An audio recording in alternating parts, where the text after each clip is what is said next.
Today I'm going to talk about concept of solid angle.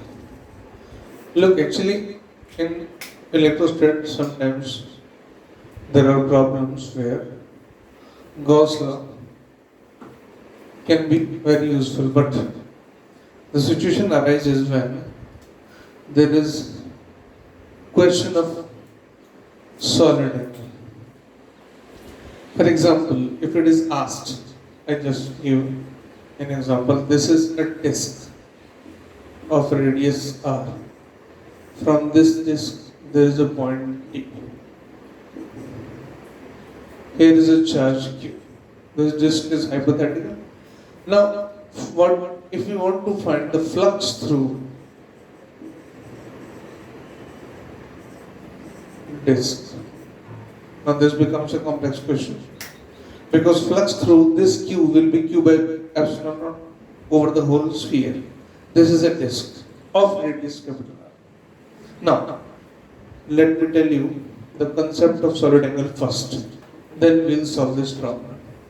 Look, solid angle is what? As per the definition, if this is a point P, and here I have this arbitrary shape, any arbitrary shape area, right? Now I join the line at the edges A, B, C, D. There will be more lines also joining this like this. Now, what is to be found here?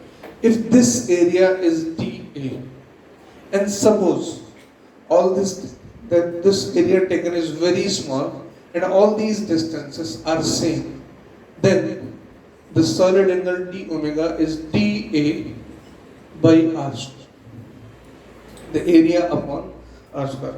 For simplicity, for the dimension to understand, if I have point P at the center of sphere, then for this, all distances are same r, and the area is what? The total area 4 pi r square, right? Upon r square. It's very simple for a spherical surface. If you are at the center of sphere and you want to find a solid angle over the entire distance, then this 4 pi. This is very easy, but for a small section of area, again, if this area is very small, you can have its value. Now, the question arises when there is a situation like this, as I have discussed. Now, let's calculate first about this particular disk, because there are lots of questions which can be converted into this disk form.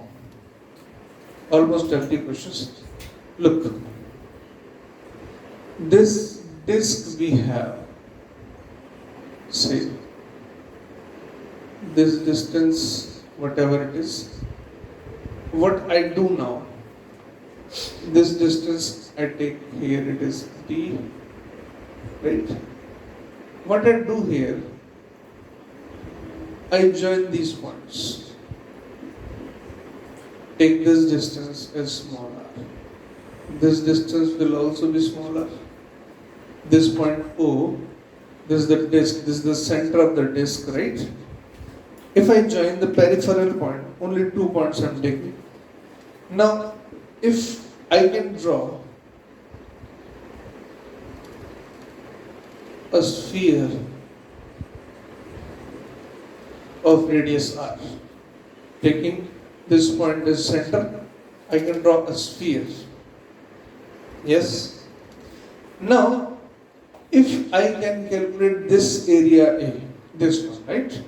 This area of this circle, then I can calculate this solid angle,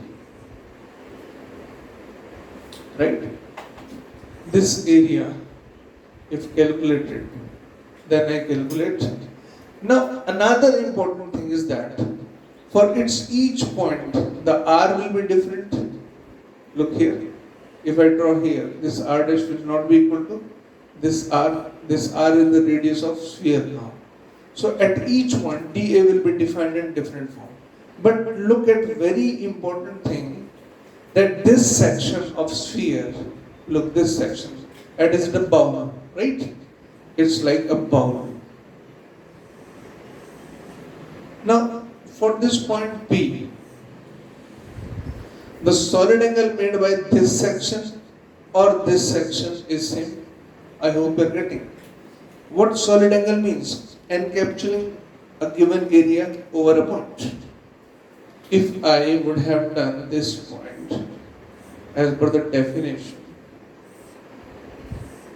if I do this ABCD, if I extend these lines and form a square, if I extend these lines, form a cylindrical surface.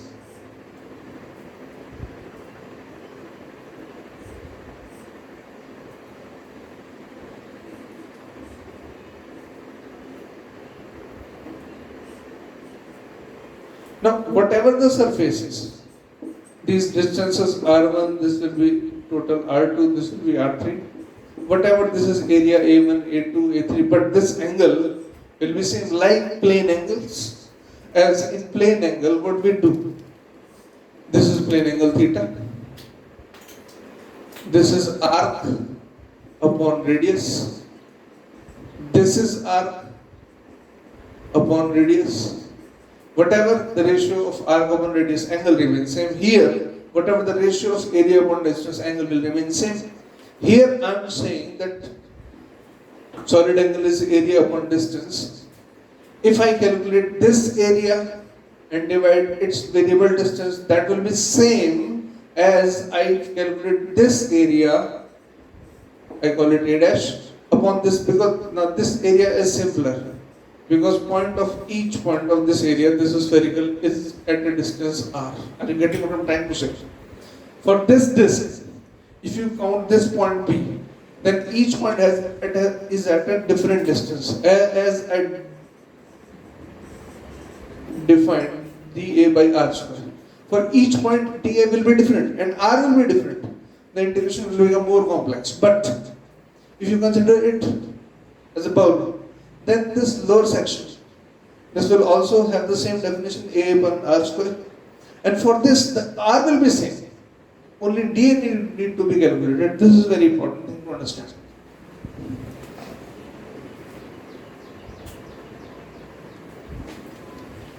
Now look, we are going to calculate this one. I draw here this bowl. This is my aim to find the area of this ball, this section. I draw a little bigger diagram.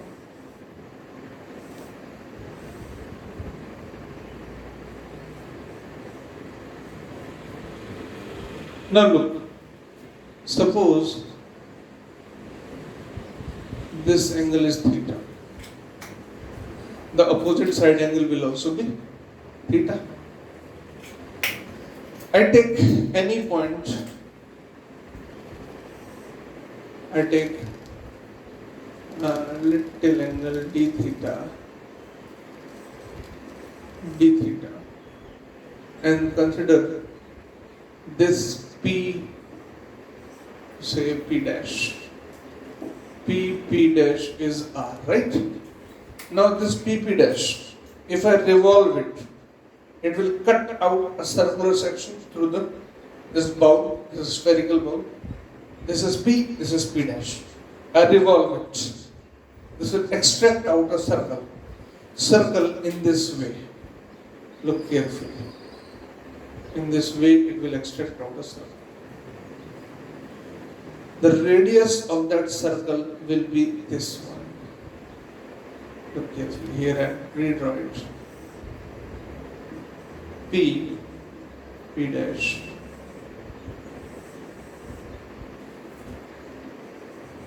This angle I call it alpha. Here I call it alpha. Or I say this angle alpha. Okay, constant angle is alpha. I take this angle as theta. Theta d theta. Getting this complete angle will be alpha. I'll integrate from 0 to alpha. Now, this PP dash distance is of course radius. Now this is, say, I call it radius x of this circular section. This circular section has a radius x, but it's each point is a distance r. Now you can understand that this circular section has a radius x, but its each point is at a distance r. Actually, it is not flat. It is like this. It is somewhat like this. Bowl shape. A section cut from bowl. Now, to find its area, first of all I say x upon r is what? Sin theta. X equals to r sin theta. Now this area of a strip of circular strip, if I calculate, its radius is x and its thickness, look, its thickness is, this is theta, sorry, this is d theta, it is r d theta, this thickness. So its area, if I cut this, I make it flat, then its length, this is rectangle, getting its length is 2 pi x and its width is r d theta, right? So its area dA is 2 pi x r d theta. So here the area is dA 2 pi x r d theta, right?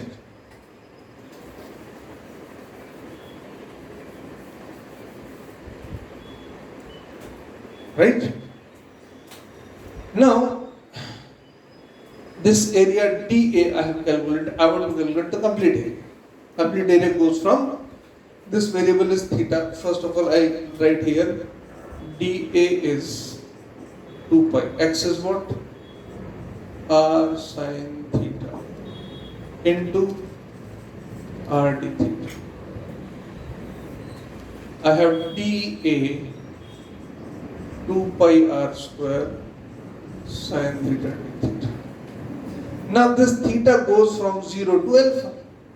At the limit, I integrated from a 2 pi r square 0 to alpha. Integration of sine is minus of cos 0 to alpha. Rest all I am rubbing.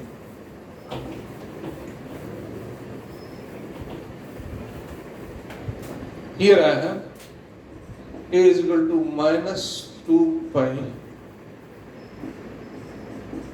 r square cos theta 0 to alpha. A is equal to minus 2 pi r square cos alpha minus cos 0. A is what? 2 pi r square cos alpha minus 1. 1 is, of course, cos alpha will be less than 1. So I will take A equals to 2 pi r square 1 minus cos alpha. Now, the solid angle is what? A by r square. The solid angle is A, is what? 2 pi r square 1 minus cos alpha upon r square. It is 2 pi 1 minus cos alpha. We can verify this. If this angle is to be calculated for complete sphere, then the alpha would have become what? Rotated. It becomes, alpha becomes 180 degree. Then cos 180 minus 1, 1 minus minus 1 plus 1, 1 plus 1, 2, it will become 4 pi. This is a very important concept of solid angle that I should explain in this way. I am redefining it. Here I have this plate. Here I have this point. This plate has a radius say r, right? This distance is small r. Now this solid angle omega is 2 pi 1 minus cos alpha, and alpha is this angle. Only left half. That is sufficient. Like a cone actually. It started from the concept that there is a point and there is a cone. Ready? I hope you may have gone through the radiation, the solid angle through the cone. I have changed in this form. This is a disc. I made it a bowl. This bowl is a spherical section sphere. I made it complete sphere. Then I calculated the different values. That is very clear. About this point, then forming a cone. Actually, this particular observation is very useful when we have a point charge and need to find flux.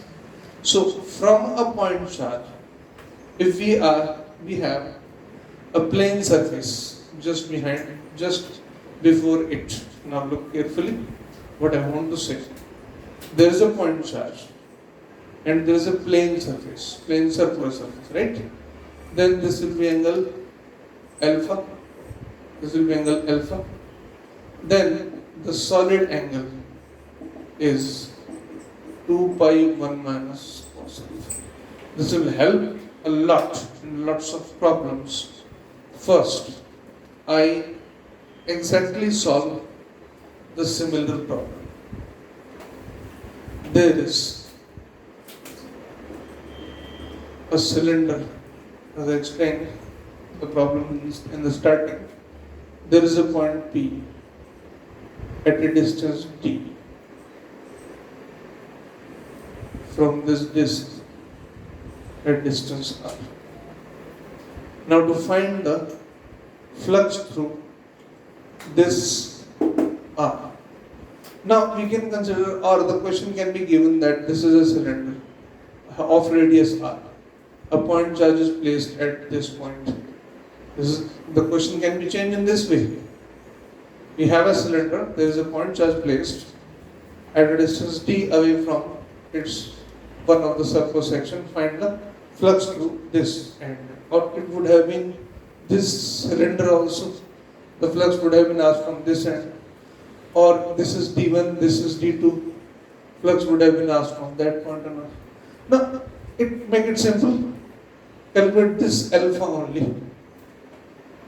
This is D. This is R. This is D square plus R square. Say small r.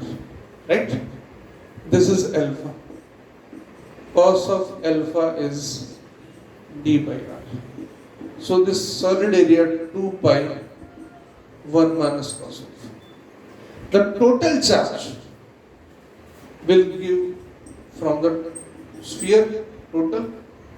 So Q by epsilon naught upon, or I'll say the flux proportionate to a total flux proportionate to A naught. Look, total flux through this Q will be proportionate to A naught because that will encapsulate the whole area of the sphere, right? Now, I simply call phi by phi naught A by A naught. Phi is our flux and phi naught is obviously Q by epsilon, the total flux. Phi by phi naught A is 2 pi 1 minus cos alpha upon 4 pi. Phi is equal to phi naught by 2 1 minus cos alpha. Phi naught is what? Q naught by epsilon naught. Q by epsilon naught to epsilon naught 1 minus cos alpha. This is just an idea of solid angle that will help you a lot.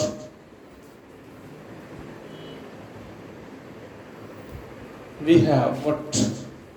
this point, a conic section, solid angle, this one. Just if you memorize it repeatedly, like tables, that will help you a lot. Right?